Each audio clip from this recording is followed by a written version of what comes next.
Mo kí yín pé ẹ kú déédéé wòyí gbogbo ọmọ Yorùbá. Ẹ̀yin bàbá mi àtẹ̀yin ìyá mi káàkiri gbogbo àgbáyé. Gbogbo ẹ̀yin ọmọ aládé, ẹ̀yin ọmọlúàbí tẹ́ ẹ sọlé yín nù. Bí ẹ ti sọlé nù, ìyẹn ti fi hàn pé ẹ ṣàpòyà kọ́, ìyà ò ní jẹ yín. Àgbàrá yìí fòkòtò ilé ayé yín ò ní fòyìn rẹ, ẹ ní ṣàṣedànù. Èmi ọmọ yín náà ni bàbá Èkìtì yín. Mo kí yín pé ẹ tún kú déédéé wòyí. Sorry. Tó bá jẹ́ àárọ̀ ní kíkì mi bá yín gẹ́gẹ́ bí a ti máa ń kíra wa ní ilẹ̀ Yorùbá pé mo kí yín pé ẹ mà kú ọ̀sán o, ẹ kú àsán yìí. Ẹ̀yin ọmọ kóòtù òjíire bí bó bá dẹ̀ jẹ́ ọ̀sán ló bá yín ẹ káàsán, bó jẹ́ àṣálẹ́ náà ni ẹ káalẹ́, bó jẹ́ ọ̀gànjọ́ òru ni ẹ mà kú ìyálẹ̀ ta, bó jẹ́ àárọ̀ kùtùkùtù ni mo kí yín pé ẹ káàárọ̀. Àbúrò kéré ó tóbi ni kò ní jẹ́ ìpín yín, bẹ́ẹ̀ ni àní wá yín tì. Àgbàrá yìí fòkòtò ilé ayé yín ò ní fòyín ru. Ẹ ṣe ẹ kú àdúró ti Yorùbá, ẹ kú ìgbà gbogbo Yorùbá. Bí ẹ ti jẹ́ kí ọ̀rọ̀ Yorùbá ó sú yín, ọ̀rọ̀ titi yín náà ò ní sú Ọlọ́run. Bí ẹ ti jẹ́ kí ọ̀rọ̀ Yorùbá ó sú yín, bẹ́ẹ̀ ni ọ̀rọ̀ yín kò mọ̀ ní sú Ọlọ́run. Ẹ ṣe gẹ kú àdúró ti wa. Lóòótọ́ lọ́pọ̀lọpọ̀ àwọn ọmọ Yorùbá tẹ̀ ń torí ọjà wá jà tí wọ́n sọ pé ta ní jà lẹ́yìn kò lé òun. Ẹ̀rú tí ọ̀pọ̀lọpọ̀ ọmọ Yorùbá tó wọṣọ àìbìkítà tọ̀pọ̀lọpọ̀ nínú wọn tó ju wọn dẹ̀ ti ń jà lọ́wọ́lọ́wọ́. Àdúpẹ́ lọ́wọ́ yín. Níbi tẹ́ wà kì í ṣe pé ibi ló ń pa yín, ìyà ò jẹ yín, àti jẹ àti mú ò ní yín lára. Bẹ́ẹ̀ láti rìn kì í ṣe ìṣòro. Àti gun mọ́tò ilé lẹ́fẹ́ kọ́lọ̀ òun ni tí ẹ̀ rí légbé. Ṣùgbọ́n ẹ fẹ́ kí ìran yín ó parun ni, ẹ̀yin náà ò ní parun tọmọtọmọ. Mo tún kí yín ní dédé ìwòyí. Àwa tá a wà ń lé akú ọ̀gẹ̀nẹ̀tì. Mo kí yín tológun, mo kí yín tẹlẹ́ṣọ̀. Yóò dára fún yín, ojú òní tì yín. Mo mọ̀ rí múhe, ojú sọnù mo rí múhe ni o. Mo ń pariwo, bẹ́mi ṣe ń pariwo ni Kóìkì ń pariwo, Ọmọlúkà ń pariwo, gbogbo world media wọ́n ń pariwo, Yorùbá wuyì ń pariwo, Ṣóyẹ Kóríbẹ̀ ń pariwo, Àrólé Tẹ́ntẹ́ ń pariwo, ọmọ ọba Abíọ́dún ìyá mi ọmọ Ọbásanjọ́ Aláṣeyọrí ń pariwo pé ní irú àkókò báyìí it's time for the Yorùbá to leave Nigeria, to out in Nigeria. Bẹ́ẹ̀ náà ni kò rí ní Lady K òfìgbà kan dákẹ́ pé Nàìjíríà ti di oko ìparun fún ìran Yorùbá. Bẹ́ẹ̀ ni ẹni bá létí kó gbọ́ ohun tí àwọn onílẹ̀ ń sọ fún ìran Yorùbá. Ní irú àkókò báyìí gbogbo ọmọ Yorùbá ká mú tẹ̀gàn kúrò ká tún fi tẹ̀gàn sí. Àkókò láti fi ìran Nàìjíríà lẹ̀ rèé. Àkókò láti bọ́ṣọ ìpọ́njú, aṣọ òṣì, aṣọ àìní, aṣọ àìríjẹ, aṣọ ìfàsẹ́yìn tí Nàìjíríà gbé wọ̀ wá. Àkókò náà rèé. Tán máa ń tàn wá ẹ má jẹ́ àtànra wa. We are not in Nigeria. Àwa iṣẹ́ ọmọ Nàìjíríà. Lánàá ní òru àná mo wo program ọ̀gá mi kan Ọláyọmí Kóìkì.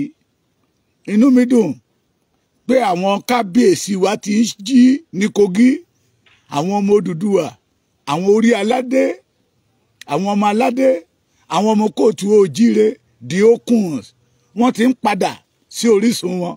Pé wọ́n ti ń yàn wọ́n mẹ́bọ láti tipẹ́tipẹ́, ṣùgbọ́n nísinsìnyí wọ́n ti ń padà sí orísun wọn. Let me give you one example that make me somebody like me tó múnú mi dùn. Wọ́n pe ìlú kan ní Odò Ọwá, that is Kwara State. Odò Ọwá, ibì kan náà wọ́n tún pè ní Odò Ọwá Ìkọ̀tún Ilé. Ìlú méjèèjì yẹn they're supposed to be in Ekiti State. Wọ́n pè wọ́n ní Ekiti local government in Kwara State. Sir, tẹ́ bá dé ìlú yẹn rò pé inú ẹ̀ gan ni. There is nothing like a development. Torí pé wọ́n ń kó wọn pẹ̀lú àwọn Fúlàní. Wọ́n rí pé àwọn wọ̀nyí Yorùbá pọ́nbélé ni wọ́n, ṣùgbọ́n wọ́n ti kó wọn sínú Kwara State, wọ́n wá ń fi ìyà jẹ wọ́n. Bẹ́ẹ̀ náà ló ṣe rí ní Okun ní Kogi State. Ó ti pẹ́ táwọn bàbá yẹn ti dákẹ́, ṣùgbọ́n a dúpẹ́ lọ́wọ́ Ọlọ́run pé wọ́n ti ń dìde ìbẹ̀rù ti ń kúrò lọ́kàn àwọn bàbá wa tó lè mú àwọn ọba aládé ní Kogi, àwọn ọmọ ọba Ẹ̀gbẹ́, títí tó fi dé Ìlọ́kọ́já, títí tó fi dé ọba Sọyìn, Ìyàmóyè, pé ọmọ Odùduwà ni wọ́n tó ti ń padà wálé. Inú wa dùn. Bẹ́ẹ̀ ní kẹjẹ ká máa ṣe. Mo dẹ̀ fi àkókò ìrọ̀ gbogbo ọba ilẹ̀ Yorùbá, ẹ̀yin tẹ́ wà lẹ́kìtì, tẹ́ wà lóńdó, tẹ́ wà lọ́ṣun, tẹ́ wà lógùn, tẹ́ wà ní Ọ̀yọ́, tẹ́ wà lẹ́kọ́lé, please let us embrace them.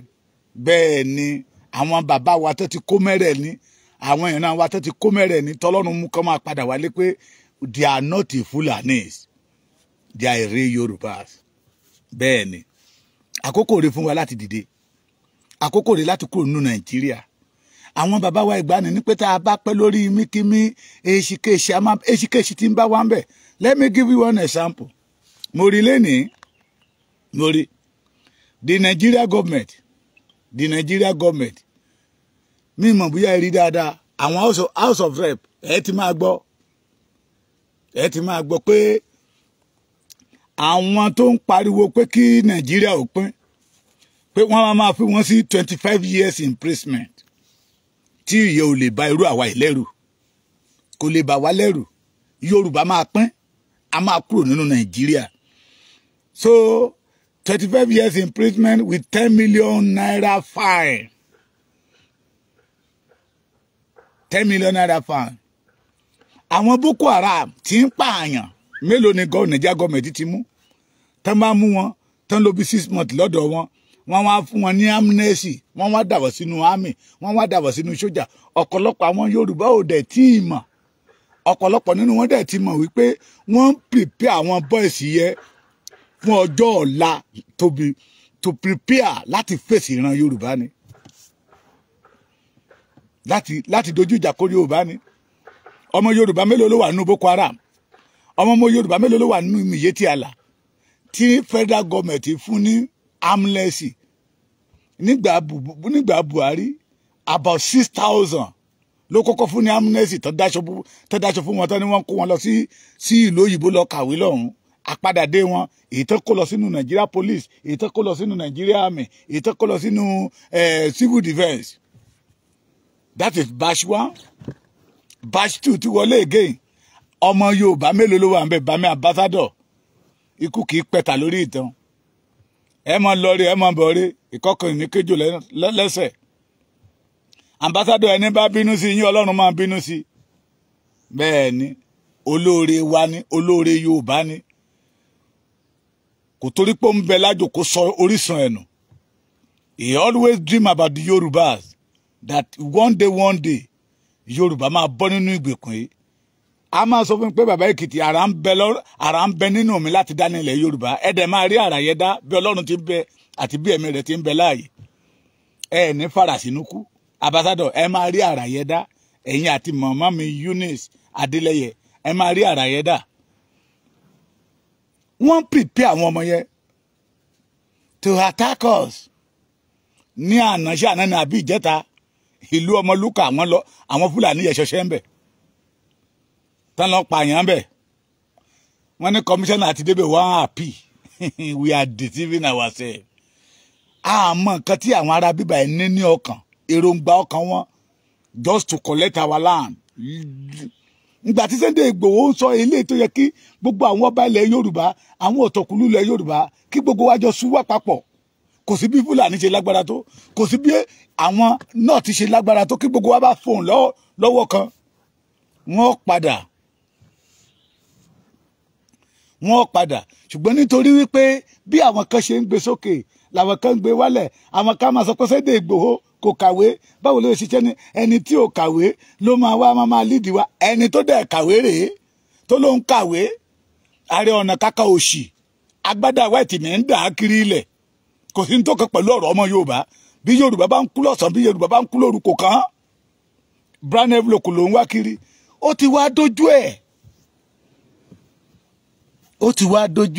Ká tètè jí lójú oorun.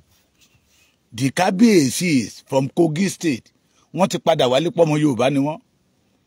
Ẹ má kó wọn mọ́nu, ẹ má kó wọn mọ́ mọ́ Fúlàní mọ́ tó fi dé Lọ́kọ́já ilẹ̀ Yorùbá ni. Lọ́kọ́já was a state capital ní Kogi state. Wọ́n wá gba ilẹ̀ ní wa, wọ́n wá tẹ̀dó síbẹ̀. Mo ti sọ fún yín, mo ní ṣàṣà ìlú lẹ máa dé ní ilẹ̀ Yorùbá tí àwọn ará bíbá yìí ò ti occupy. Tẹ́ bá ní irọ́ ni mò ń pa, ẹ jẹ́ kájọ ṣàlàyé ọ̀rọ̀ fúnra wa, kájọ gbé yẹ̀wò lọ́tùn, kájọ gbé yẹ̀wò lósì. Ká bẹ̀rẹ̀ láti Èkó lé, the second largest city àbí in Africa. Ká kúrò ńbẹ̀ ká lọ s'Ábẹ́òkúta, ṣé Fúlàní ò sí ńbẹ̀? Wọ́n pọ̀ rẹpẹtẹ ńbẹ̀ tó jẹ́ pé àrà tó wù wọ́n náà ń dá. Ẹ kò l'Ábẹ́òkúta, ẹ wá sí Ìbàdàn tíátíá ń bíbà yìí. Ìbàdàn tíátíá, àrà tó bá wù wọ́n náà ń dá ńbẹ̀, tẹ́ bá tún bá wọn jà. Pé rárá ẹ má di bíbà yìí, bínú bá bí wọn, wọn á tún sọ náà sí. Wọn á tún sọ náà sí, ẹ ti gbàgbé. Àrà tó wù wọ́n náà ń dá. Ẹ kúrò ńbẹ̀, wá sí Òṣogbo. Ẹ kúrò l'Óṣogbo, Ilé Ifẹ̀ gangan tó jẹ́ orísun wa, Fúlàní ti tẹ̀dó ńbẹ̀ rẹpẹtẹ. Ẹ lọ sí Ilé Ìṣà. Ẹ wá kúrò ní Ilé Ìṣà. Bí mi ò bá tẹ̀ rí ti gbogbo ènìyàn, mo rí ti Àkúrẹ́ Olóyè Mẹ́kùn. Every corner in Àkúrẹ́ náà ti wà ńbẹ̀, wọ́n wà láàrin. Gbogbo ogun ìlú pátápátá náà ti wà ńbẹ̀. Ẹ wá kúrò ńbẹ̀, ẹ wá gbòǹdó lọ. Kẹ kúrò ńbẹ̀, kẹ wá sí Adó Èkìtì ń bíbẹ̀ yìí. Ayé ò tí ẹ ṣe gbogbo ilẹ̀ Èkìtì náà ti gbà tán. Why are we deceiving ourselves? Kí ló dé tí àwọn tó yẹ kó ṣe agbátẹrù bí ìran Yorùbá ṣe máa bọ́ lóko ẹrú tán wá ṣe bí pé àwọn ò rí n tó ń ṣẹlẹ̀? Tẹ́lẹ̀ rí pé ìyà ń jọmọ Yorùbá, tẹ́lẹ̀ sì rí pé ká tún dúró nínú ìyà ọ̀hún. Ìyà ò tiẹ̀ tó wá dùn mí bí ò ṣe àwa tí ìyà ń jẹ gangan tó yẹ ká bọ́. We are more than them. A pọ̀ jù wọ́n lọ ní population. Ní population, tẹ́ bá wo ìlú kọ̀ọ̀kan àwọn tí ó rí owó jẹun bẹ̀ wọ́n a lè rí 5%. A máa rí 99% nínú ìlú kọ̀ọ̀kan tí ó jẹ́ pé àti jẹ àti mú. A pọ̀ jù wọ́n lọ. Kí gbogbo wa tú síta pé no, say no to Nigeria, end Nigeria. Onímọ̀ fi sọ wípé we use our power níbi tí ò ti yẹ ká lò ó. Èyí tó yẹ ká gbéwẹ̀ òun là ń gbé mu, èyí tó yẹ ká gbé mu là ń gbéwẹ̀. Pé head bad government ò lè head in Nigeria as far back as 60s. Ní corruption Nigeria ti bẹ̀rẹ̀. Tí Nigeria bá ṣì wà láyé, bad government ò lè end. Torí pé bad government kan kúrò ńbẹ̀, bad government kan wọlé ni. Bad government kan kúrò ńbẹ̀, bad government kan wọlé ni. The word we call corruption is becoming a blood and water of all the leaders. Ó máa rí láàrin wọn téèyàn mẹ́wàá bá dúró tí méjì nínú wọn bá jẹ́ olóòótọ́ tó fẹ́ sìn, tó fẹ́ sàráàlú. The language tó máa jáde síta ni, if you cannot beat them, you join them. The Nigerians know how to produce corruption leaders, the armed robbers, the looters. So we that say enough is enough. Sì wọ́n wálé ayé náà ilé bàbá wa lọ́wọ́. Wọ́n ní ká máa fún wa ní 25 years imprisonment. It's okay. Bẹ́ẹ̀ ni, Ọlọ́run ló bá dákẹ́dájọ́.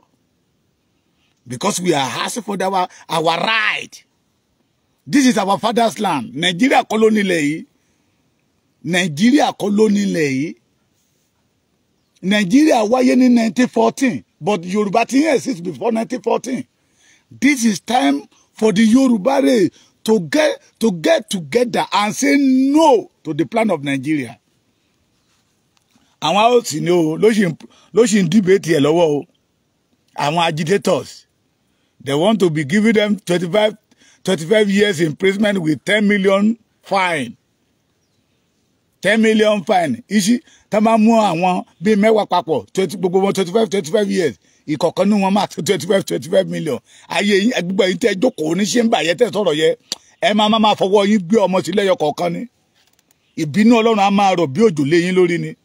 We send you there to defend our people, but after you reach there, you starting to defend yourself. ọ̀run máa já yín kulẹ̀ lójijì látòrí olórí yín títí rẹ̀ ní tó kéré jù nínú yín ọ̀run á máa já yín kulẹ̀ ni ibẹ̀ yẹ kọ́ ni mò ń lọ sà to show you that Nigeria cannot láyé mo ní ọlọ́run ò mọ̀ sípa Nàìjíríà ọlọ́run kọ́ dára dákẹ́ báyìí ni ọ̀rọ̀ kan wà nínú bíbélì tí ọ̀rọ̀ yẹn jáde pé ọlọ́run fọwọ́lé rán ó fi wọ́n lẹ̀ fún iyè ríra that is the Nigeria for you adániwáyé fọwọ́lé rán báyìí ó wo Nàìjíríà ni fún oko ìparun wọn ẹ̀yin ti rí ibi tí olè ti ṣe nǹkan tó dáa rí ẹ̀yin ti rí ibi tí olè tó ti ṣe ohun tó dára rí lójoojúmọ́ èròǹgbà olè ní wípé kó rí nǹkan jí kó ba lé onílé jẹ́ kó sọ lé ọlá dahoro ilé ọlá kó pa lé ọlá lẹ́kún that is all the leader in Nigeria.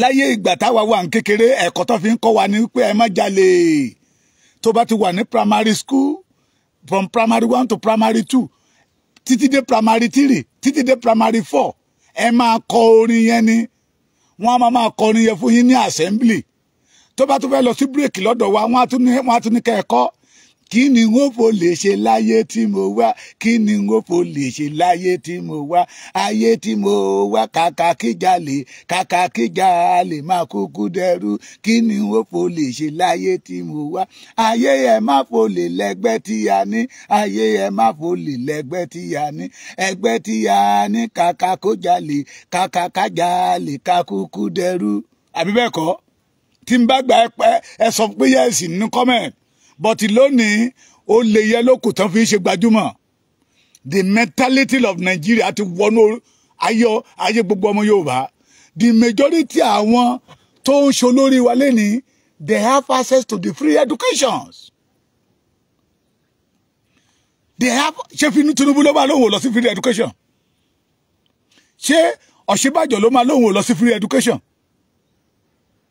tell me ṣé including me èmi náà mo gbóòórùn free education Ṣèyí Mákindé ṣó ló máa lóhùn lọ sí free education gbogbo àwọn tó pera wọn ní gómìnà yẹn all the rep àwọn míì tó ti nínú rep yà ti rí ọmọ 76 years ńlẹ̀ tó ti yẹ kó jókòó kí ọ̀dọ́ kó ṣe ó sì wà ń bẹ̀ torí pé owó òjijì nínú senators la máa sọ pé òun ò ní orí ọ̀fẹ́ sí free education yesterday nígbà tí Kóìkì ka Barra Grand bí bàbá wa kábíyèsí yẹ ṣe lọ sí ilé ìwé kábíyèsí Owólabí from Kogi State bí Ọlọ́run bí àwọn bàbá Awólọ́wọ̀ ṣe tó bàbá partake in free education táyé wọn dẹ̀ gún bí àwọn bàbá Awólọ́wọ̀ ṣe tó ó mú kí ìrìn àjò ayé wọn sáré sókè. Ó lè lókùn táwọn tèdè ni o àwọn tó ní oore ọ̀fẹ́ free education bí Olúṣẹ́gun Ọ̀ṣọ́bà tó ṣojú Awólọ́wọ̀ tí ó ṣẹ̀yìn Awólọ́wọ̀ Bíbísí Àkàndé wọ́n ṣojú Awólọ́wọ̀ wọn ò ṣẹ̀yìn Awólọ́wọ̀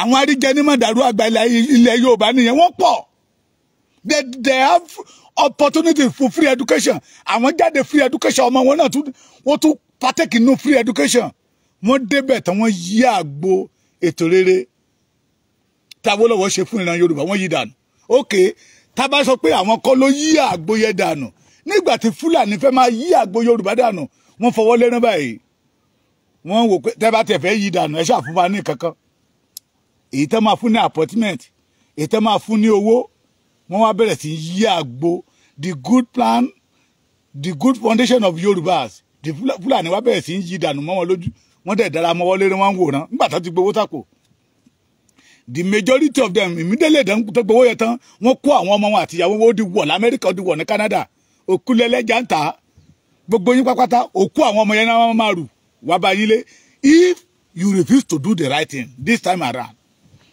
a máa bẹ àwọn onílẹ̀ tìyín a bẹ Ọlọ́run tìyín Ọlọ́run máa gbọ́ torí ìpinnu Ọlọ́run fún ìran Yorùbá kọ́ rèé ibi tí mo jókòó sílé ní láti nǹkan bí aago bíi mẹ́jọ mo ti sunkún darí nígbà tí mo wò lọ mo wò bọ̀ àwọn ìlú míì níbi tí mo ti dára jókòó tátẹ́gùn Olódùmarè tí ń fẹ́ sí mi, they did not have the opportunity. Ẹni tó ní bíbá ẹgbẹ́ fúláwà ń bẹ ó fẹ́ gẹ̀ sí, ó fọ́ gẹ̀dẹ̀ sí. Atẹ́gùn yẹn dẹ̀ ń fẹ́ yìn. Pé kí la tó ń fẹ́ kọ́lọ́run ó ṣe fún wa, tọ́lọ́run ó ṣe fún wa.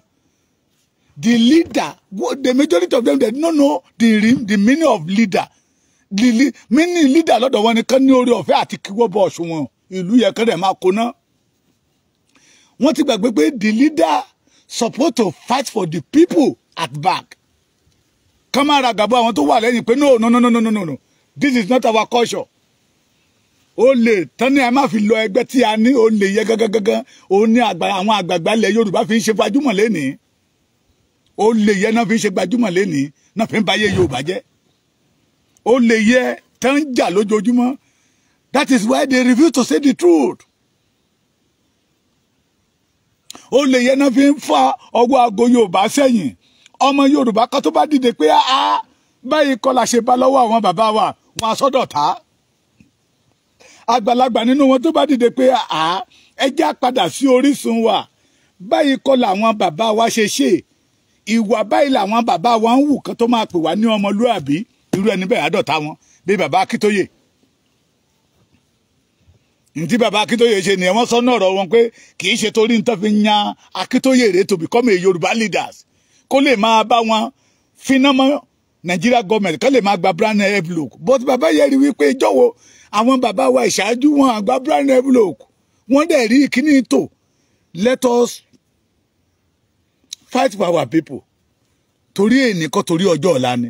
Àwọn tó jẹ́ olórí wa yìí wọ́n gbèrò ọjọ́ ọ̀la fún ìran Yorùbá. Yorùbá, the authentic, the Yorùbá youth. Tẹ́nìyàn kan máa ń tẹ̀yìn pé Nàìjíríà sì máa da, we are deceiving ourselves.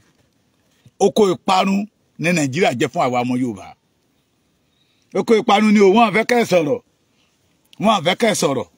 Náà fi ń dẹ̀rù 25 years imprisonment bá àwọn tó bá sọ̀rọ̀ síta ṣùgbọ́n a máa sọ̀rọ̀. Yorùbá dẹ̀ máa bọ́ because we are not in Nigeria. Okay, ṣùgbọ́n wọ́n náà kàwé. Tí wà tí iléeṣẹ́ kan bá ní agreement bíi 10 years. Tí agreement yẹn bá tán, ṣe ló yẹ kẹ́kẹ́ wọ́bẹ̀wé again. The agreement between us and Fulani and Igbo, ó ti expire in 2014. That is why you see them since 2014 the way bó ṣe ń kó owó jáde nítorí pé there is nothing like an agreement that back them up. Ilẹ̀ Yorùbá ló dẹ̀ ń jìyà ẹ̀jù. Ìyẹn ó kó ọmọ Ọ̀ṣun d'Èkìtì. Ọlọ́run má jẹ́ kí Sùlámì ó ṣẹlẹ̀ ní ilẹ̀ wa. Tọ̀sán tòru ni àwọn Fúlàní ń wa góòdì lọ́dọ̀ wa náà ń wá kùsà. Bí mi ò rí ti gbogbo mo rí ti Èkìtì mo dẹ̀ rí ti Ọ̀ṣun. Tẹ́ bá ti jáde níbi ìwà adájá lọ́dọ̀ wa tẹ́ jáde sí Ọ̀ṣun state gbò both left and right. Toru náà wà torí toru làwa fi rìn. Ìlú ara mi kòtò tí àwọn Fúlàní ti gbẹ́ ń bẹ̀ torí pé wọ́n wá kùsà. Àdúrà táwa ń gbà ni pé kí Sùlámì ọmọ ṣẹlẹ̀. Tí Sùlámì bá ṣẹlẹ̀ ẹ mọ̀ pé òkè ń bẹ ń bí báyìí. Tómi bá ń bọ̀ látòkè pẹ̀lú full force. A kàn máa gbá àwọn ènìyàn lọ ní. A ti la eré ẹlòmíì mókúta tó ti máa kú. Kómi yẹ tó gbé ilẹ̀. Èyí tó yẹ káwọn olórí wa fi gbọ́. Wọn ò fi gbọ́. Torí wípé wọ́n ti gbàgbé onítọ́kọ fún wọn ní primary school. Pé kí làwọn ó fò lè ṣe láyé tí wọ́n wá. Wọ́n ti gbàgbé orúkọ rere táwọn bàbá wa fi lẹ̀. Wọ́n ti gbàgbé pé láyé àtijọ́ àwọn bàbá wa they always defend their name. Àwọn tòde òní kò sí tó kàn wọ́n. Ẹ bá lórúkọ rere, ẹ bá mọ́ lórúkọ rere àníkàpọ̀ ti kú fowó. Let me now give you something that you will may know that what we call corruption in Nigeria kò lè end. Àwọn Boko Haram ń pààyàn bẹ́ẹ̀ nípa ẹran. Wọ́n rí kankan sọ sí yẹ. Olódùmarè ọba ìyanu wọ́n rí kankan sọ sí yẹ. How bad is the corruption in the Nigerian government or in the Nigerian system? Some of the things I recovered were returned back to, the people will recover those things from. For instance, there was this case of somebody will recover 80 S-Class Mercedes-Benz cab. Jẹ́gbọ́n tí màá yẹn sọ. Wọ́n gba nǹkan lọ́wọ́ àwọn olè. Ìjọba débẹ̀ orí tọ́nẹ̀. 80 Mercedes S-Class. Ẹ sì máa gbọ́. Brand new houses, farms, motorcycles, and so forth. In a house in Jabi, under information, we got the intelligence, and we went there, we saw all those things. I wrote to the customs, the DG of customs, do these people pay custom duties on these vehicles? 80 brand new S-Class, armored plated. The CG of customs said no, they didn't pay. I wrote to Federal Inland Revenue Service. These people pay tax. If you are importing, if you have this kind of vehicles, if you have money to buy this kind of vehicles, they should pay enormous tax to the Nigerian government. They said no, they don't have any record of them paying tax. So we went to court. We got an order of official, and then the court asked us to, we should take custody of those things, interim for official, pending the hearing of the case. So I did a memo to the Attorney General to brief him of what we were doing. But later on, the Attorney General said that all the cases are investigated. They never mandated me. One of them was, came through Panama Papers. You know about the Panama Papers? A Nigerian senator, former military governor, was mentioned that he has properties in offshore islands. Since I didn't have the structures to investigate this issue, which is overseas, I went to the DG, NIA, said, look, please, let us work together to do this investigation. And they did the investigation. The report was sent to me. I sent one to the president and I sent one to the Attorney General that this man has over 200 million pounds in the offshore islands. A former governor, a sitting senator. He's no longer in the Senate. No, at the time. At that time, he was a sitting senator. But he had been president of the Nigerian Senate. But nothing happened. Not till today. What of the $69 billion? I got a letter, I didn't prompt them, from an American law firm saying that they have assets or access to a bank account in Texas that has over $69 billion US dollars. Proceeds from stolen crude oil. And the 9 billion, 69, the proceeds from the crude oil is 60 billion. The 9 billion is, they mentioned the name, Patrick Aziza, who was National Security Advisor. And I thought it was beyond me, so I wrote to the president that this is what this firm has, alleged, yes, that they are asking for money, that if we make some more payment available, that they will give us the holders of the account number, the bank accounts, and so forth and so on. So I went to the.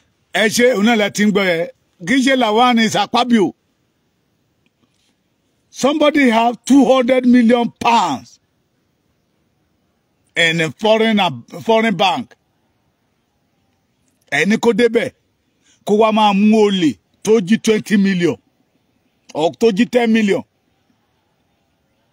Kì í ṣe pé tó máa kó àwọn tó dé lẹ́yìn how to smart. That is why we are telling you that Nigeria is finished. Somebody, Patrick Asisatani, only 69 billion in America.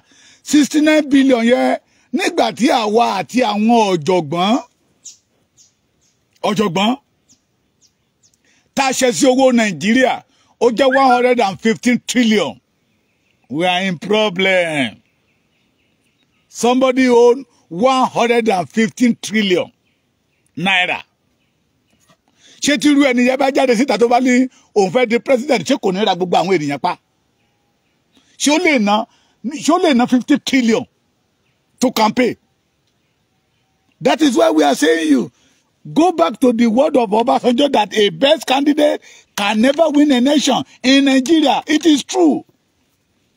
mo sọ fún yín pé wọ́n máa da òṣì síta ni tó bá ti time election tó fẹ́ ṣe election wọ́n wá gbé owó yẹ ẹni tí ò ní 5 naira lọ́wọ́ wọ́n lè gbé 20,000 naira lé lọ́wọ́ gbòm ẹni tó bá rí pé léyìí tá bá fún ní 100,000 naira aṣíwàwù wọ́n lè fún ní 200,000 naira kó lọ máa pa àwọn aládùúgbò ẹ̀ tí ò bá ti fẹ́ dìbò fún òun lè máa fi rí àwọn èèyàn tó ń jìbò gbé lọ́jọ́ election. Somebody have 200 million pounds ẹ̀yin tẹ́ wà ní England ẹ bá wa ṣírò ẹ 200 million pounds iye tó jẹ́ àwọn tó wà l'Amẹ́ríkà ti bá wa ṣírò 69 billion dollar òun ló jẹ́ 115 trillion naira lọ́wọ́ èèyàn kan. That is senators o èló ló máa wà lọ́wọ́ Tinubu fún ara ẹ̀ èló ló máa wà lọ́wọ́ àwọn governors during the Fayose regime ní Èkìtì ẹ̀ nígbà tóun àti Olújìmí Abíọ́dún Olújìmí senator for South tọ́jọ́ ń jà ó ní bó jẹ́ senator for good 20 years kò lè lówó tóun governor tí governor ní lọ́wọ́ kò lè ní lọ́wọ́. They know to go there is a business. Nígbà tí à ń gbọ́ pé senator collect 35 million naira per month yàtọ̀ sí owó constituency allowance. Majority of them did not have office in their constituency. Majority of them just collect that money without any project. Káwọ́ pé ènìyàn kan gba 35 million naira every month yàtọ̀ sí owó travel allowance, wardrobe allowance, sleeping allowance, eat allowance, talking allowance. Tẹ́bá wá pa gbogbo owó yẹn wọ́n á rèrè tó owó yẹn máa ṣe á fẹ́ máa wọ bí 50 million naira lóṣù. Civil servant dẹ̀ ń gba 30,000 naira. Congratulations, Tinubu ti bá yín sọ di 70,000 naira. Òṣì tí o lè kúrò nínú ìran Nàìjíríà láíláí. Tí Yorùbá bá fẹ́ kí òṣì ó kúrò nínú ìran, we must live in time like this. Say bye bye to Nigeria. Fayose bá jáde síta pé láyé if he become a governor, senator for 20 years pé ṣé ẹ mọ̀ pé tenure governor kò ju 8 years kéèyàn kan wá jẹ senator for good 20 years kò lè lówó tí governor ní lọ́wọ́ ló bá tán when the baba Alhaji Lateef Jakande when the baba Bola Ige Bisi Ọ̀nàbànjọ Adékúnlé Ajásin they are not go there to become a billionaire. They go there to serve people, to have meaning in people's life. I want to do only that they have opportunity of free education. Free education. Baba mi Dr. Siko, Makanyin lára, that they have free education. They turn everything around. The Fulani wá bẹ̀rẹ̀ sí ń pa heritage Yorùbá run, wọ́n ti gbowó, wọ́n wá keep quiet, wọ́n lè sọ anything. We are in problem. The only thing that can solve the problem to say bye-bye to Nigeria. We are not in Nigeria. This is not our culture. Nígbà tí èèyàn kan bá ní $200 million. Let us sit down and think about it. A1, city senator, is now a senate president. Akpabio, 200 million pounds, not dollars, sorry, pounds. Mtede sọ wá ní pé pounds ju dollar lọ. 200 million pounds. Ẹ̀yin tẹ́ ẹ mọ̀ mathematics ẹ bá wá sí. Ẹ bá mi wá kó ìkíkàn kó bá mi ṣí síta. Àti mọ̀ ti 96 billion. 96 billion is 150 trillion. Lọ́wọ́ èèyàn kan.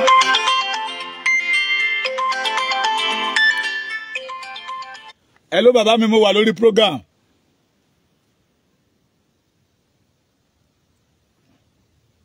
$96 billion. Ìgbà tá a ṣírò ẹ̀ sí owó Nàìjíríà. That 96 billion is 115 trillion. Lọ́wọ́ èèyàn kan.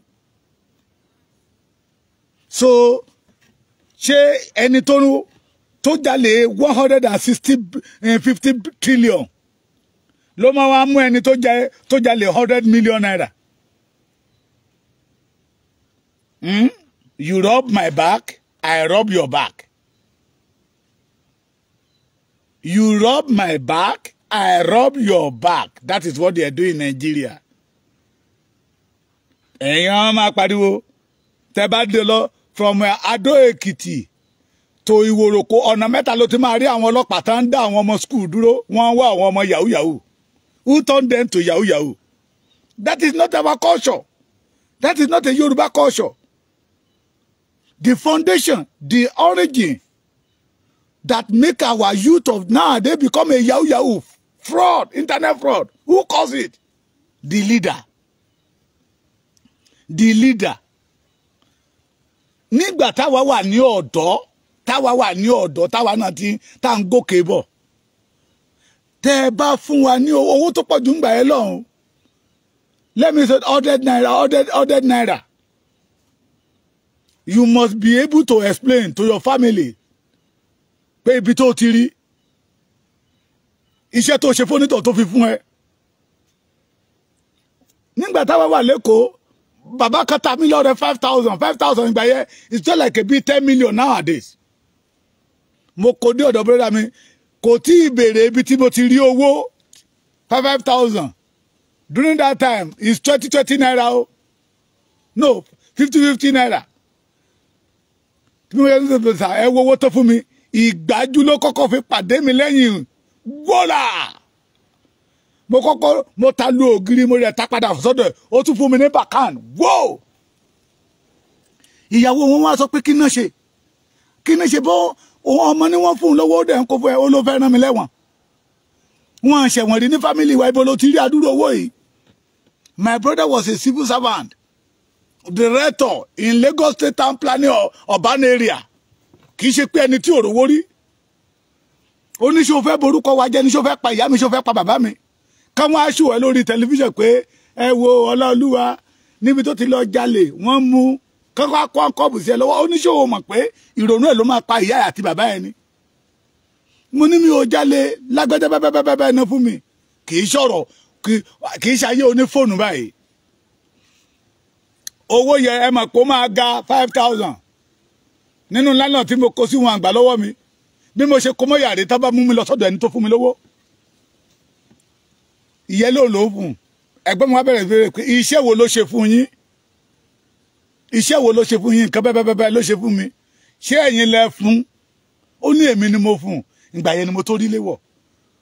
That is what we met in our fathers. That is the Yoruba cultures. Tá bá fún ẹ ní 5 naira you must be able to explain ọ̀nà tí 5 naira yẹn tó wọ́ gbà wọlé. But today mentality of Nigeria ti worry gbogbo wa. It turn our youth of nowadays to yahoo yahoo.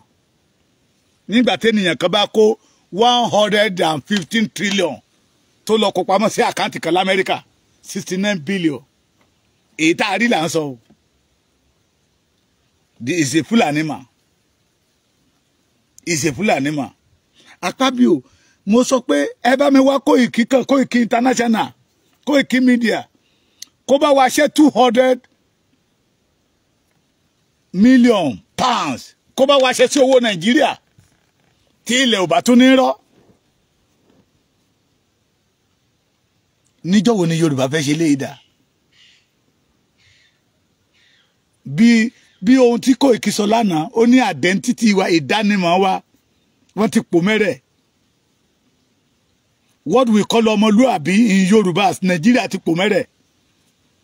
Our leader turned to armed robber. Our leader can do anything to make money. In the old days, our leader defend their name. To today, nothing concerned about name anymore. That is why you see the Yorubas. Tá lọ síwájú. Tó jẹ́ wípé ẹ̀yìn la wà. Tó mú Yorùbá dèrò ẹ̀yìn. Because a ti dárúlú pọ̀ mọ́ ṣàpà. Àwọn tí ò yẹ ká bá lògbà àti bá wọn lògbà. Wọ́n ti paná ògo Yorùbá. This time around we must say no. say bye bye to Nigeria. Àwọn tó ní wọ́n fẹ́ máa mú àwọn tó bá sọ̀rọ̀ nípa agitators, the separation of Nigeria 25 years wọ́n máa kó àwọn èèyàn tó pọ̀ torí lójoojúmọ́ ní Nàìjíríà ó máa lé sí. Tinubu tó ló ń fẹ́ ṣe ẹ̀kọ́ náà òun gan mọ̀ pé he was one of those who destabilized the economy kó hàn lè rí tò. Ó mọ̀ wọ́n àjọ mọ àwọn tó jọ ń tú mo ṣe wà ní PDP náà wà ní APC mo ṣe wà ní APC náà wà nínú Nigeria police náà wà ní Nigeria army wọ́n káàkiri the corruption yẹn ti di wá di if you are because anybody that became a leader in Nigeria to today is through corruption.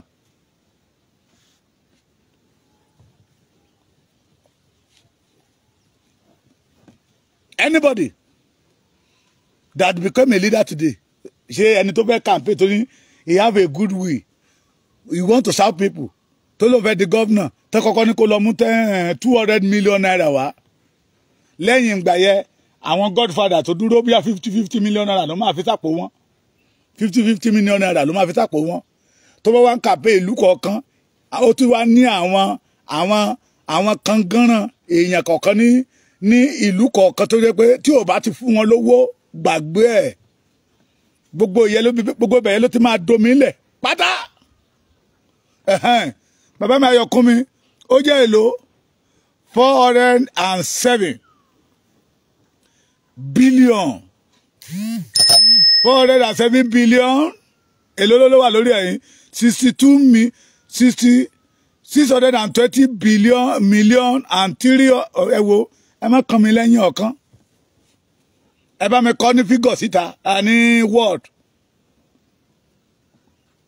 kéyìn má lọ kán nígbà tó bá wá bribe yẹ tó bá rí pé owó tó ń ná pé òun fẹ́ di governor lásán kò sí ẹni tó ní good will to serve people tó máa fẹ́ dín gbogbo owó yẹ tẹ́ bá tó fẹ́ pé wọ́n they want to use you pé ìwọ làwọn fẹ́ lò wàá máa rí tẹ́ máa donate owó for your campaign wọ́n ní campaign team ẹni tó bá fún ẹ ní 200 million tó bá wọlé ọtí mọ̀ pé 200 million yẹn times 10 ló máa fi gbà lọ́wọ́ ẹ they turn us to business ẹ ṣe 407 trillion ó tún ju ti àpábí ó tún ju ti oní 100 Ọlọ́run Yorùbá don't let us deceive ourselves.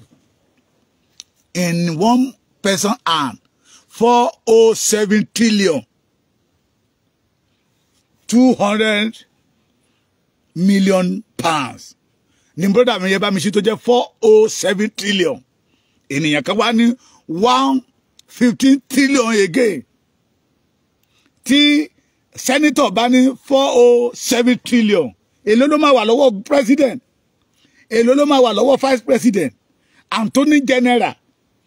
Custom officers, àwọn tó wà ní CBN gan kọ́ èlò ló máa wà lọ́wọ́ wọn Nàìjíríà ni mo ti ń gbọ́ tó fẹ́ print 20 billion síta Nàìjíríà fẹ́ print 20 billion síta wọ́n wá fi 215 billion wọ́n wá fi print 20 billion síta. Why are we deceiving ourselves, the Yorubas? It's time for us to live. In time like this, we must live. We must live. We are not belong to Nigeria. Mo ti sọ, tamaya tí bó bá jẹ́ pé wọ́n fẹ́ pa èmi ni ká pa mí wọ́rọ́wọ́. Àpá díẹ̀ yẹ lẹ lè fi jìyà lọ́wọ́ Ọlọ́run. But pé mi máa dákẹ́ ẹ gbàgbé ẹ̀. Ojú wa ti là, majority of us ojú wa ti là. Bí ojú àwọn ọba Kogi ṣe là. Lójú wa ṣe là. All the armed robbers. Ẹ̀yin tí ẹ rí àwọn armed robbers láàrin yín tí ẹ lè mú wọn. Àwọn tí ò rọ́bà kankan tó jẹ́ pé bí wọn ò bá ṣe wọn ò ní jẹ lẹ̀ ń lé kiri.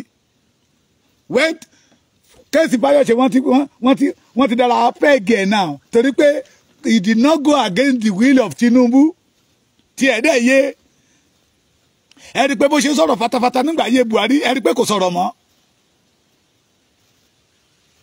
A small state like Ekiti state wọ́n dàbàrú ẹ̀ he couldn't buy emis.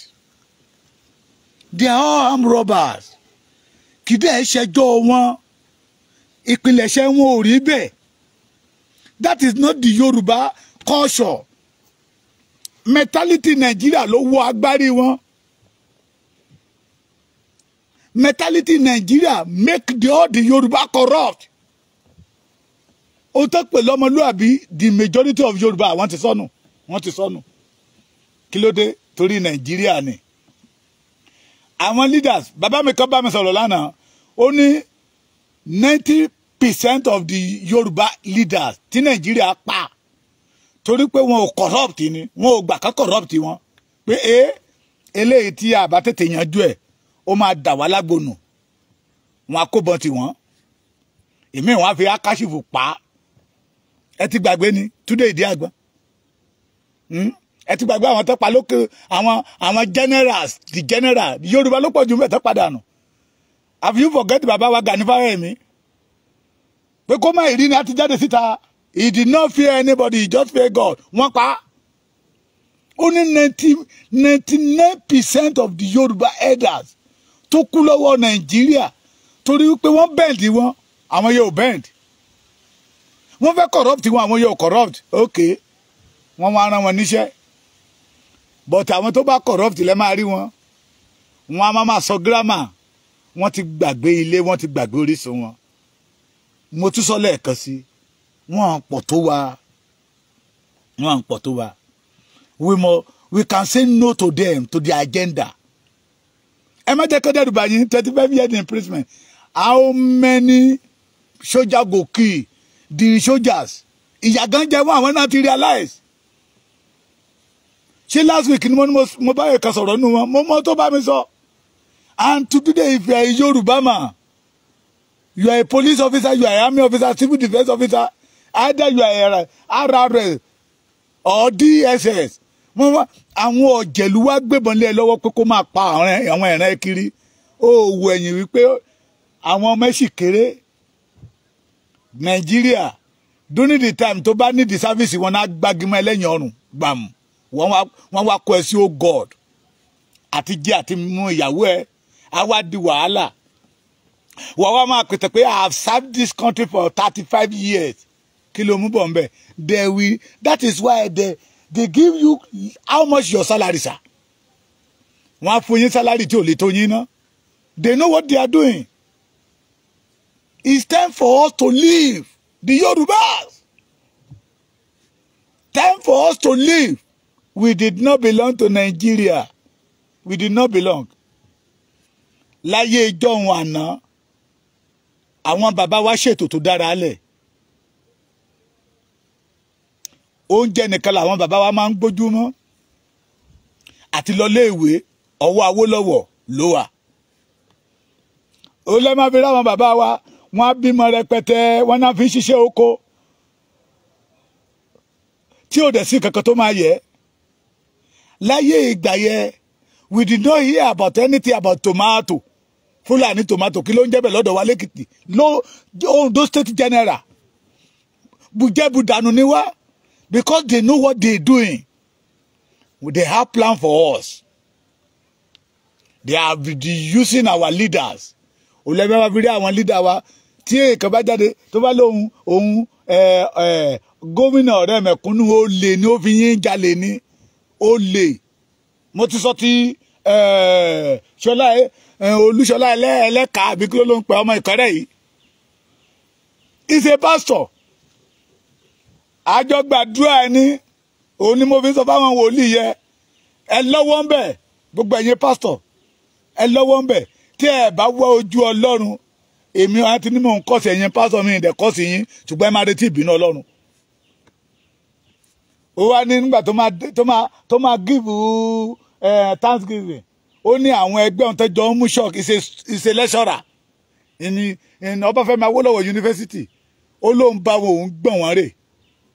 Ó ní Ọlọ́run gba ṣọ́ọ̀kì lọ́wọ́ òun.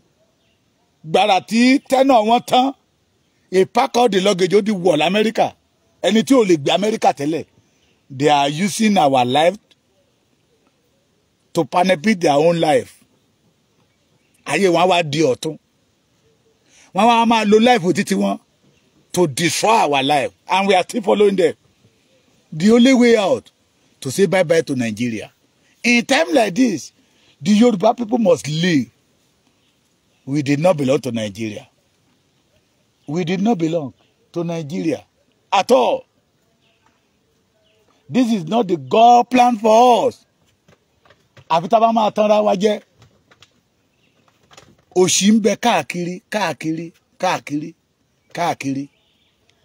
From Àkúrẹ́ to Èkìtì to Adó Èkìtì èló là ń wọ mọ́tò yẹn tẹ́lẹ̀. Ṣé ó pé 500 naira? It's not up to 500 naira. But today, if you don't have 3,500, oh, the Àkúrẹ́ nìyẹn láti Èkìtì ń bí báyìí. Ìbàdàn tó bá ti ní 5,000, 6,000, gbàgbé ẹ̀. Èkó is now 9,000 plus. Bó ni mẹ̀kúnnù ọ̀ṣẹ̀ rìn. Don't let us deceive ourselves. We can never achieve anything good inside Nigeria. This is time for us to live.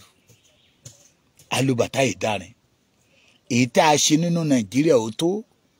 The only way out to the Yoruba race is to say bye-bye to Nigeria. Let us go back to our origin, the Yoruba nation. The Yoruba must free. We must have our freedom. We must stand as an independent nation. Tí wọ́n gbà lọ́wọ́ àwọn bàbá wa ní 1914. Náà ti gba independent wa kúrò lọ́wọ́ wa to the British. Nígbà tí Olúwa dá Èkó lọ Síónì padà, àwa dàbí ẹni tí ń làlà. Let me and you put it in our mind pé nígbà tí Olúwa dá Èkó lọ Yorùbá padà, àwa dàbí ẹni tí ń làlà. Let us end Nigeria. Let us end Nigeria. Say we are not in Nigeria. Tama fẹ́ arrest ẹ jẹ́ kókó gbogbo wa. Let us all of them arrest the Yorubas. Toba ti joyè. Say we did not belong to this country. Nigeria yìí ṣe ibùgbé wa. Let me tell you one thing. Àwọn tó sọ wípé àwọn tí ò kàwé. Ṣé ohun tí Sunday Ọmọdéyẹmọ sọ ní 2021, 2020? Ṣé kò tí ń ṣe mọ́ wa lára ń sì? Pé ẹjá tètè gbára wa, àwọn wọ̀nyí ò ní èrò rere fún wa. Kí ẹ̀yà kan tó wọnú ẹ̀yà míì kó tó máa pa yìí láì ṣe pé wọ́n ń jà lérí nǹkan kan, kó dẹ̀ wọnú ilé èèyàn kó dẹ̀ máa pa yẹn lọ. Ẹjá tètè gbára wa. Wọ́n ní no.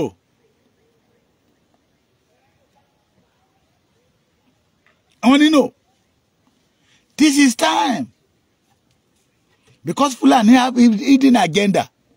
Tí èmi àti ìwọ bá ti mọ̀, let us say ká yí ẹ̀yìn sí àwọn tó pera wọn lólóṣèlú tó jẹ́ pé ọ̀jẹ̀lú ni wọ́n. Let us turn our back to them. Wọ́n ní oore kan tó fẹ́ ṣe fún wa. Wọ́n ní wọ́n fún yín ní grat 50,000 naira. Ìwọ tó bá ń lo mọ́tò, ṣé 50,000 naira ṣó kún táàkì pé mọ́tò ẹ̀? Ká máa sọ pé tó bá fún ìyàwó ẹ ní 50,000 naira kó lọ fi ra oúnjẹ sílé. Tó bá ràdé wà máma tí ẹ bá jọ ní ọkàn ẹ jà pé àlàyé mi. Mo ní kó mo 50,000 ni mo fún ẹ kí ló dé tó jẹ́ pé nǹkan 20,000 ló rà. That is Nigeria for you. Ọlọ́run ò dẹ̀ dá wa bẹ́ẹ̀. It is time for us to say no to them. Bóyá tá a bá kẹ́yìn sí wọn, memory wọn tó padà sẹ́yìn yá padà wá síwájú. Ọmọlúwàbí tó sọnù yẹ bóyá restore padà sórí wọn. Pé in time like this is time for the Yoruba to say bye-bye to Nigeria. Pé all this culture is not our culture.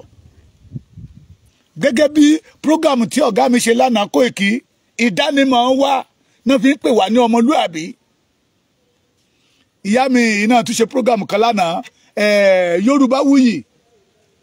Ó wá kó àwọn ọmọ Yorùbá tó ń ṣe dáadáa nínú sport ní èwe tán far away. Tó bá jẹ́ Nàìjíríà náà wà wọn ní rí ọwọ́ mú. Tó bá jẹ́ Nàìjíríà náà wà ní wọn ní rí ògo wọn lò. Somebody like my brother, Ambassador níran òní, tó bá jẹ́ Nàìjíríà ló wà kò ní rí ògo yẹ lò. Somebody like ìyá mi Eunice Adélẹ́yẹ, tó bá jẹ́ Nàìjíríà náà wà wọn ní rí ògo yẹ lò. Is from Èkìtì here. Ìsádà kan lọ máa fi wú, kan lọ máa fi ro lọ máa fi wú ẹ̀gẹ́ lóko, tàbí kan lọ máa fi ṣe ẹni, tàbí kan lọ máa fi tata. Somebody like bàbá mi Moyin Olúwa, Ekutuyi tó bá jẹ́ Nàìjíríà náà wà wọ́n ní rí ògo lò, and you know by yourself. That is why àwa tá wà nle la fi rí ògo wa lò, because we are in bondage. A wà nínú ìgbèkùn tí wọ́n ti há wa mọ́ gágá. Ẹni di Yorùbá tó bá ní orí ọ̀fẹ́ tó ta gbùrù síta. Sister mi kan lọ sí London lẹ́nu ọjọ́ mẹ́ta, ṣé London ló lọ. Nígbà tí mo bẹ̀rẹ̀ sí rí oníbọ̀dà, ó ní ẹ fàyà lẹ́wà yẹsà. Ó ní kí wọ́n fi gan ẹ fàyà àti Nàìjíríà wọ́n ti fi iná sí ẹ tí ń jó lọ díẹ̀díẹ̀. Mo wá wo ara mi pé àbó ló jẹ́ kí n mọ dúdú sí lójoojúmọ́. Immediately as a Yoruba man, you have opportunity to put to Muritala airport yes on go. Ọlọ́run á dẹ̀ restore glory yẹ, á dẹ̀ restore my back. Lóòótọ́, àjò lè dàbí ilé. Àjò ò lè dàbí ilé.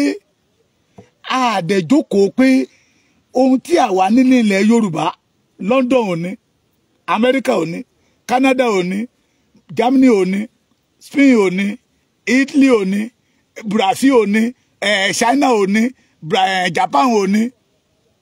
Àwọn dẹ̀ ń gbégbé ayé ìrọ̀rùn, àwa tá ní gbogbo ẹ̀ à ń gbégbé ayé ìnira. So the majority of àwọn ìyá wa tó wà lókè wọ́n rí àwọn tó wà ní ìbẹ̀rẹ̀ wọ́n ti yó tán ni wọ́n wá bẹ́kúbẹ́kú. No, àwọn ò fẹ́ fọwọ́ òsì júwe lé bàbá wọn gẹ́gẹ́ bí àwọn tó pera wọn ní ọ̀jẹ̀lú yìí. Ọ̀jẹ̀lú ni wọ́n. Ntọ́lọ́run máa fi dá wọn lẹ́bi ni pé wọ́n travel káàkiri. Ìgbà kan the Nigeria and India, they are the same category. Today India ti lé America bá. Nígbà kan China and Nigeria, we are the same category. Today China is one of the number one all over the world. China want to be starting control all the world. Àwa tá jọmọ ológo kan adẹ̀dúró lójú kan. It is a pity. Let us turn back to them. The Ọ̀jẹ̀lú. The Ọ̀jẹ̀lú. Wọ́n wá láti wá dì sọ ohun rere nílẹ̀ Yorùbá ni. Àwọn ọmọ wa náà dẹ̀ ń lò. Mama mi Mary Olóyèdé ní to go to Lagos now is 9,000 naira. 9,000. Láti Bonima. Ṣé láti Èkìtì mi báyìí? This is time for us. Àbódìgbà tí ebi bá pa wá kú. Ebi yóò ṣe ń pa wá o. They know this our bad leader. Àwọn tó ń sọ ni pé the Yoruba know how to manage. Kò síbi tẹ́ ti Yorùbá sí tí ò tẹ́ wọn lọ́rùn. The Yoruba know how to manage. Let us tell them now that dá wa fún ìyà. Àwa náà ò ṣetán láti manage ìṣẹ́ mọ́. Àwa náà ò ṣetán láti manage òṣì. Owó wa, ọrọ̀ wa, bùkátà wa náà fi ń tọ́ àwọn ọmọ wọn. Tó jẹ́ pé ikú àwọn ọmọ yẹn náà máa wá rùbá wọn lé. In time like this, we must say bye-bye to Nigeria. Aṣọ ìpọ́njú Nigeria yẹ ká bọ́ fún Nigeria. Wọ́n túṣe Ọlọ́run wò ní ètò Ọlọ́run ó yàtọ̀. Ètò Ọlọ́run kì í ṣètò tí Nigeria ní sí wa. At all. If somebody can have 150 trillion in one account, 150 trillion. Èló ni population gbogbo Nigeria? 200 million. Àbí 230 million. Gbogbo pátákà ní 250. Tàbí ní tẹ́nìyàn kan tó ní 407 trillion in one bank. Sir.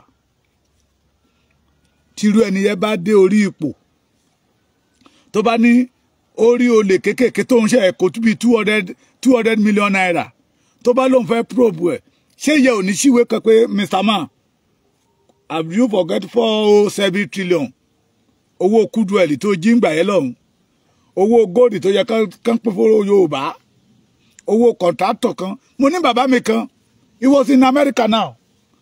Ó ní tí wọn ò bá gba Yorùbá, tí Yorùbá ò bá kó nu Nàìjíríà olóhùn ò ní wá. Mo ní kí ló ṣe tà? Ó ní kọ̀ǹtátọ̀ ni wọ́n. To tell you that we are finished in this country. Go by Go to Lagos by train is 9,650 and 3 kìnnìkankan. Mo ní sà kí ló ṣẹlẹ̀? Ó ní mo ṣá mọ̀ pé contractor lè mo ní bẹ̀rẹ̀ sà. Àwọn ló máa paint gbogbo equipment, gbogbo iná, gbogbo AC. Àwọn ló máa install tí wọ́n bá ti kọ́ ilé yẹn tán. Ó ní ló ń bá lọ sọ company yẹn. Wọ́n ti fún ní contract yẹn ṣe 196 billion naira ni. Yes. Tama ó dà pé bí 26 or 27 story building gbogbo tó fẹ́ rà ń bẹ̀ àtowó tó ṣáàjì wọn owó ẹ̀ 296 billion. Wọ́n dẹ̀ ti fún wọn ní tìrìkọ́tà owó yẹn. Ó wá kù last bar pé táwọn bá parí iṣẹ́ káwọn lọ gbowó kan issue check. Onígbà táwọn issue check tó ti issue check fún wọn yẹn àwọn fẹ́ kó àwọn staff wọn àwọn tó máa ṣiṣẹ́ yẹn lọ sí site yẹn pé so káwọn lọ order tó fẹ́ order ní Italy no ní Germany pé táwọn bá order tó fẹ́ order àwọn kan máa ṣiṣẹ́ lọ ní àwọn táwọn bá dẹ̀ dé àwọn máa wọ́n ti yan supervisor tó máa supervise ibẹ̀. Wọ́n ní nígbà táwọn máa dé ibi site yẹn ilẹ̀ náà bá lọ tí gbogbo ẹ̀ tó fún lọ tó dúdú rírí gbogbo wà ńbẹ̀ àbí kìí ṣe àdírẹ́sì ibi tó fún wa lélẹ́yìí pé àwọn wá wò pé ibẹ̀ náà ni ó bá padà sọ́fíìsì yẹn pé sá lọ bá mọ́níjà yẹn pé ní mọ́níjà yẹn bá ní shut up keep your mouth shut èló lówó yìí kù sá 260 billion naira ní kíní ẹ̀dẹ̀ ti sọ 200 ó kù 60 billion pé it's okay I will pay you that 60 billion now you will return 30 billion àjẹmọ́nù tàwa mi báyìí nìyẹn so you too you have eat national cake olóró nùmá ní okay sir bàbá yà gba owó yẹn tán bàbá wa bẹ́ dànù pé tó ń bá as ghost time pé kó wá lè jẹ́ pé àwọn ilé máa lé ikú sí òun nìyẹn bí bàbá ṣe gba 260 billion yẹn wọn náà bá fún àwọn staff wọn ní ó yá that is the system that Nigeria is operating.